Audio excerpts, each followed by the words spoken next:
అందరికీ నమస్తే. ఆర్టీసీ కార్మికుల సమ్మె ప్రభుత్వంలో చిచ్చు పెట్టింది. పొన్నం ప్రభాకర్ టార్గెట్గా సీఎం ఆఫీసు ఆయన అనుచరగణం అదంతా ఒక రంగరించి పులుమురించేసారు. అసలు పొన్నం ప్రభాకర్కు సంబంధం లేకుండానే ఆర్టీసీ వాళ్ళతో చర్చలు.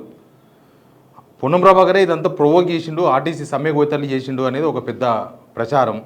ఇదంతా కూడా ప్రభుత్వంలో కొంత ప్రకంపనకు దారితీసింది. నిన్న జరిగిన కొన్ని ఎపిసోడ్స్ కూడా అట్లే కనిపించినాయి. పొన్నం ప్రభాకర్ మీద కొన్ని రోజుల నుంచి, ఈరోజు కాదు కొన్ని రోజుల నుంచి వాళ్ళ అనుకూలమైన మీడియాలో కానీ పేపర్లలో కానీ అనుకూల సోషల్ మీడియాలో జరుగుతున్న ప్రచారం ఇదంతా కూడా ఇక్కడ బేస్గా కనిపిస్తుంది. ముందు సబ్స్క్రైబ్ చేయండి, షేర్ కూడా చేయండి.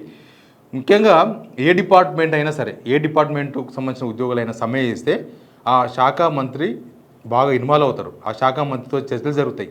ఆ శాఖ మంత్రి ప్రభుత్వంలో పెద్దగా ఉండి ముఖ్యమంత్రితో మాట్లాడి అక్కడ సమ్మె నిర్వీర్యమయ్యే విధంగానో లేకపోతే నివారణ అయ్యే విధంగానో ప్లాన్ చేస్తారు. కానీ ఇక్కడ చేయలేదు పొన్నం ప్రభాకర్.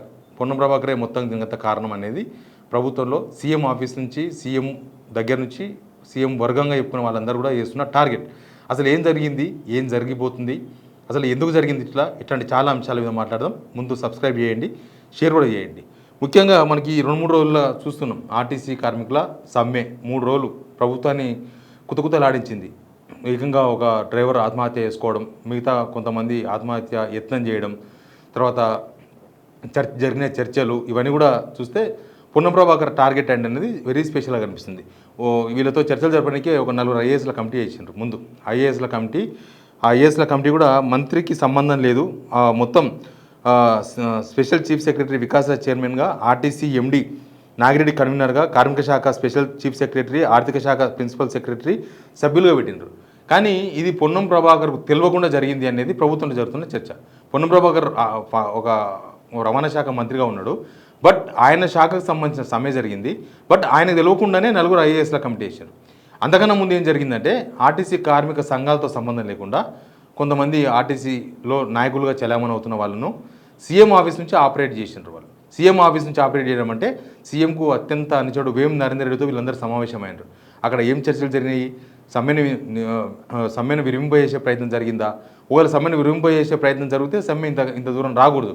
కానీ వాళ్ళు ఏం చర్చించారో తెలియదు. కానీ పొన్నం ప్రభాకర్తో సంబంధం లేకుండా, పొన్నం ప్రభాకర్కు కార్మిక సంఘాలతో నేరుగా ఒకసారి కూడా చర్చలు జరగలేదు డైరెక్ట్గా.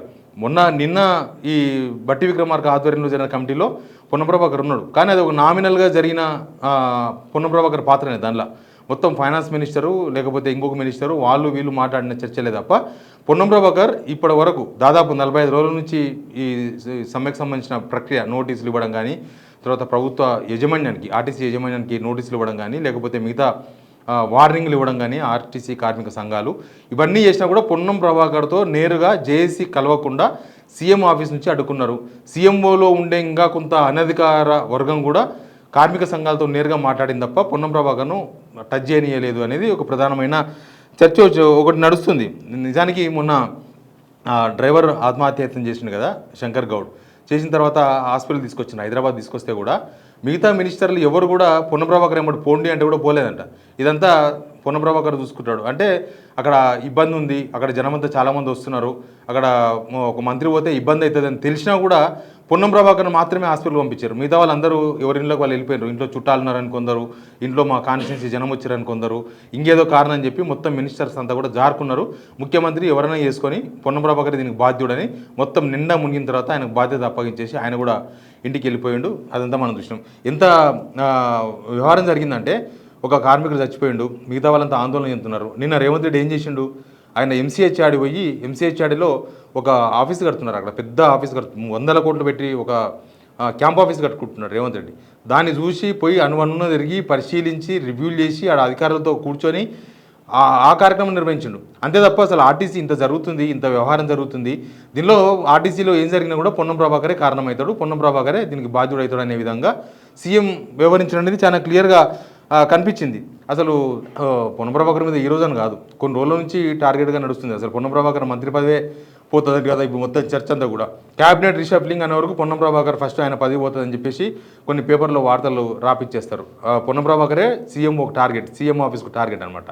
పొన్నం ప్రభాకర్ మంత్రి పదవి పోతుంది, ఆయన తప్పించేసి అదే సామాజిక వర్గం సంబంధించిన మహేష్ కుమార్ గౌడ్ని తీసుకొచ్చి మినిస్టర్ చేస్తారు, పొన్నం ప్రభాకర్ను పీసీసీ చీఫ్ చేస్తారు, లేకపోతే ఆయనను ఇంకేదో సలహాదారులు ఇస్తారు. ఇట్లాంటి చాలా అంశాలు తెర మీదకి వస్తున్నాయి ప్రతిసారి.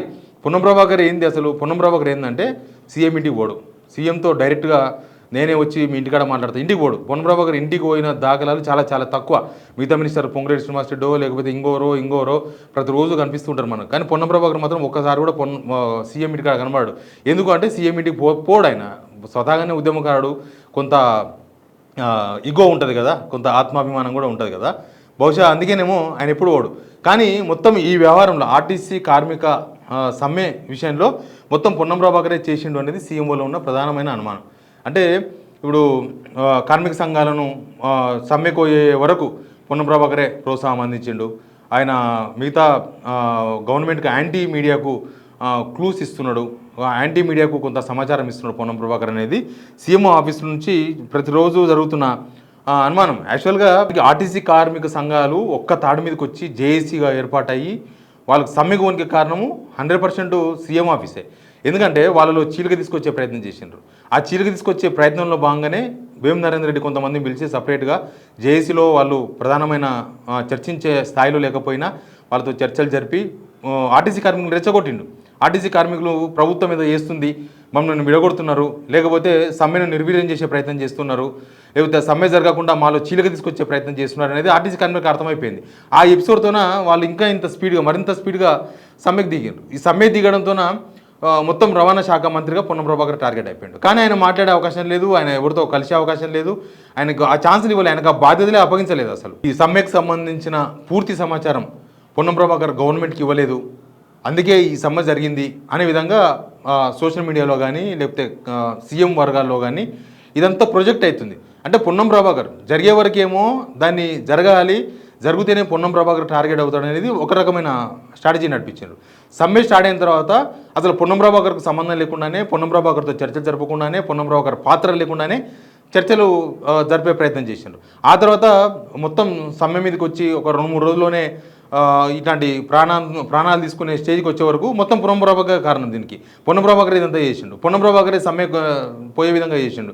ఈయన మాకు మొత్తం సమాచారం ఇవ్వలేదు, లేకపోతే ఈయననే కార్మిక సంఘాలను రెచ్చగొట్టిండు, ఈయననే ప్రొవోక్ చేసిండు. అట్లా ఆర్టీసీ వాళ్ళు సమ్మెకు పోవాల్సి వచ్చింది. దీనికి పూర్తి బాధ్యత పొన్నం ప్రభాకరే కాబట్టి ఆయనే చూసుకుంటాడు. అసలు ఒక రవాణా శాఖ ఒక మంత్రిగా ఉన్నప్పుడు ఆ మంత్రి ఆ కార్మికులతో నేరుగా మాట్లాడతారు ఎప్పుడైనా సరే. ఫస్ట్ యజమాన్యం అంటే మినిస్టర్ కూడా వస్తాడు దానిలో. ఆ మినిస్టర్ కూడా యజమాన్యంతో టచ్లో ఉంటాడు, యజమాన్యంతో చర్చలు జరుపుతాడు. తర్వాత యజమాన్యం ఇటు ప్రభుత్వం నుంచి మంత్రికి ప్లస్ ఒక సమ్మె చేయాలనుకుంటున్న కార్మిక సంఘాలకు మధ్య యజమాని మధ్యవర్తిగా ఉంటాడు. కానీ ఇక్కడ ప్రభుత్వం తరఫున ప్రతినిధిగా ఖచ్చితంగా మంత్రి ఉంటాడు. కానీ మంత్రిని ఇన్వాల్వ్ చేయకుండా ఫస్ట్ సమ్మె జరిగే వరకు మొత్తం కూడా వాళ్ళే మాట్లాడి వాళ్ళే స్టేట్మెంట్లు ఇచ్చి వాళ్ళే కార్మిక సంఘాల నేతలతో కాకుండా మిగతా ఎవరితోనూ చర్చలు జరిపి ఇదంతా ఒక పెద్ద రాచపుండ అయిపోయిన తర్వాత అప్పుడు పొన్నం ప్రభాకర్ను బాధ్యతలు చేసినారు. దీన్ని బట్టి చూస్తే ఏమర్థమవుతుంది, పొన్నం ప్రభాకర్ను టార్గెట్ చేసినారు. దీనిలో ఇది దాదాపు ఒక 3-4 months నుంచి నడుస్తున్న వ్యవహారమే.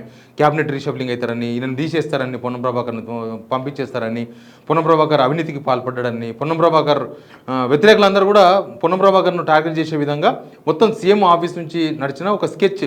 ఈ స్కెచ్లో భాగంగా మొత్తం ఇక్కడ దాకా నడిచింది. నిజానికి ఒక ముఖ్యమంత్రి ఇంత వ్యవహారం జరుగుతున్నప్పుడు మంత్రితో మాట్లాడి అవసరమైతే మంత్రిని పురమాయించి మంత్రితోనే ఆ సమ్మె జరగకముందే కార్మికులతో మాట్లాడి అసలు డిమాండ్స్ ఏంది, ఆ డిమాండ్స్లో మనం ఏం చేయగలము, ఏమి నెరవేర్చగలము, అట్లాంటి అన్ని అంశాలు కూడా రవాణా శాఖ మంత్రితో మాట్లాడతారు. కానీ ఆయన రవాణా శాఖ మంత్రితో మాట్లాడడం బంద్ చేసి నెంబర్ 2తోనో నెంబర్ 3తోనో వాళ్ళతోనో మాట్లాడి అసలు విషయాలను గవర్నమెంట్ నుంచి కార్మికులకు చేరకుండా, కార్మికులు ఏమడుగుతున్నారో గవర్నమెంట్కి చేరకుండా చేస్తుంది సీఎం ఆఫీస్.